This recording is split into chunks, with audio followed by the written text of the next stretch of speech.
Industrial Policy is Still a Loser by Stewart, Dompe, and Adam C. Smith, an Audio Mises Daily narrated by Robert Hale.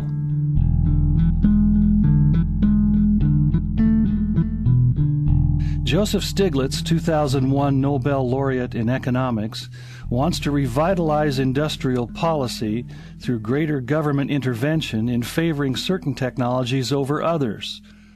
Stiglitz correctly points out the importance of learning and technological developments in economic growth, citing such luminaries as Joseph Schumpeter and fellow laureate Robert Solow in defending his position that industrial policy is a productive tool for states in both the developed and developing world.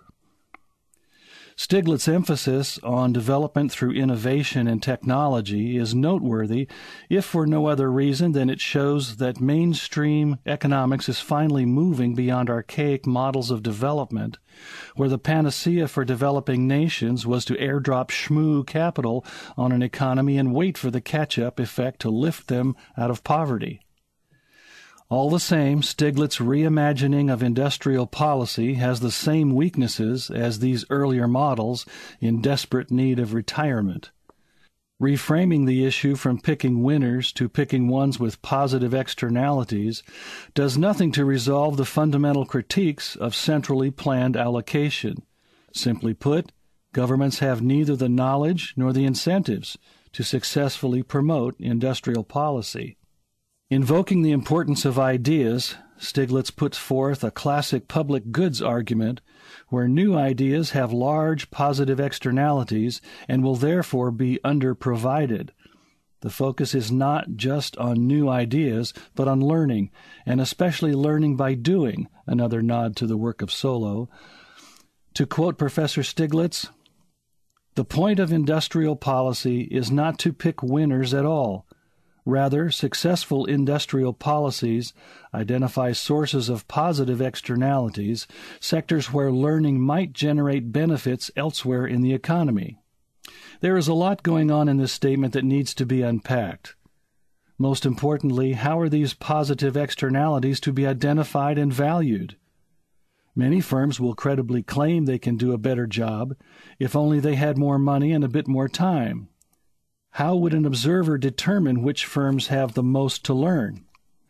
This observing entity would not only need to select firms with the most to offer, but be able to offer substantial financial support as well.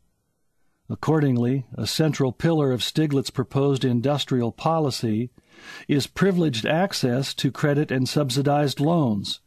If a government cannot generate funds domestically, perhaps an entity like the World Bank, Stiglitz was their chief economist from 1997 to 2000, could provide such loans to worthwhile businesses. This protectionism is justified by claiming that what one firm learns can be spread throughout other sectors of the economy. Yet it is not obvious how what one firm learns from building cars or heavy manufacturing, for example, is readily transferable to other, different sectors of the economy. For any learning that actually occurs, some may be transferable, but parts will only be applicable to the unique circumstances of that particular firm. Furthermore, there is no a priori theoretical justification to believe that some firms or industries will be better at learning and spreading than others. Indeed, some of the best learning goes on when firms learn what not to do. Just ask Reed Hastings, CEO of Netflix. More to the point, the market already performs the service of spreading transferable knowledge. To the extent that learning leads to transferable knowledge, the market provides ample incentives for firms to pay to import useful skills and technology. The days of lifetime careers at the same company have come and gone, and it is a common occurrence for firms to poach talent from their competitors. One only needs to look at the field of venture capital to see that a large part of their success derives from connecting those with ideas to those who have the experience to properly execute them. The larger issue with a grand decider wielding influence over industrial policy is that more money will inevitably find its way to the pockets of lobbyists as opposed to R&D. The irony here is that revitalizing industrial policy would likely lead to fewer ideas being generated by the marketplace in favor of greater rent-seeking by firms eager for government support. Finally, we should be especially skeptical of the merits of industrial policy as a form of foreign development.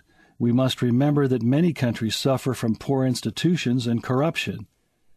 Even if they could correctly identify positive externalities, the cold calculus of politics might divert those funds to the coffers of cronies and supporters.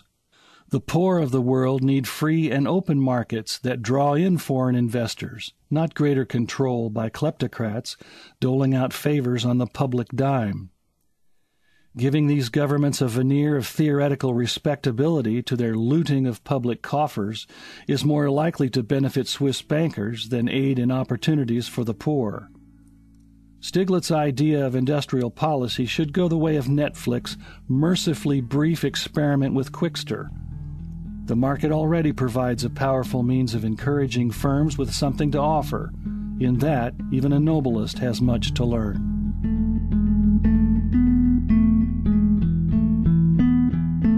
The Mises Institute hopes you have enjoyed this audio Mises Daily.